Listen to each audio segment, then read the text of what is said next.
Hi everyone, welcome to Study Aspire. So आज मैं आपको कराने वाली हूँ कंपेयरिंग द 3 सेक्टर्स। ये तीनों जो सेक्टर है ना, primary sector, secondary sector and tertiary sector, ये तीनों ही एक दूसरे पे इंटरडिपेंडेंट है। ठीक है, अब क्या है, अब कोई एक गुड्स एंड सर्विस प्रोड्यूस कर रहा है तो ये एक दूसरे में जरूरत पड़ती है हर की। जैसे कि मैं आपको बताऊं कि प्राइमरी सेक्टर डायरेक्टली डिपेंड होता है हमारे नेचुरल रिसोर्सेज पे। ठीक है, क्या करता है, प्रोड्यूस करता है रॉ मटेरियल को, इसके अंदर क्या क्या एक्टिविटीज आती हैं, एग्रीकल्चर, फिशिंग, माइनिंग। ठीक है, तो ये फर्स्ट स्टेज है इकोनॉमिक एक्टिविटी की।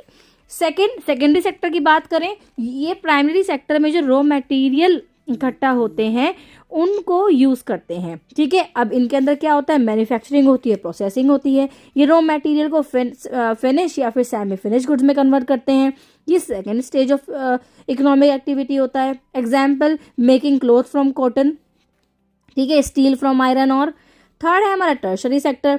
टर्शरी सेक्टर क्या करता है, सर्विस प्रोवाइड कराता है लोगों को, बिजनेसेस।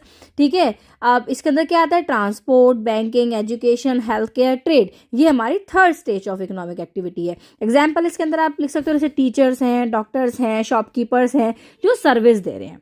ठीक है, तो हमारे जो गुड्स एंड सर्विसेज हैं, आप बोल सकते हो दो तरह के होते हैं, final goods and services and intermediate goods and services. Final goods and services, it means those goods and services that are directly consumed by consumer and are not meant for future production and processing.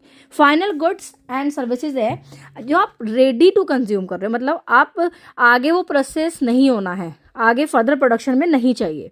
Second है हमारा intermediate goods and services. It means the goods and services that are used for further production and processing, जो आगे जाकर further आपके production में जरूरत पड़ेगी processing के लिए। ठीक है, सो ये हमारे 3 सेक्टर्स हैं जो एक दूसरे पे इंटरडिपेंडेंट है। आई होप आपको समझ में आ गया होगा। ये आपके बोर्ड में एग्जाम में पूछा जाता है, किसी भी तरह से आ सकता है, बट ये इंपॉर्टेंट है। आई होप आपको ये क्लियर हो गया होगा।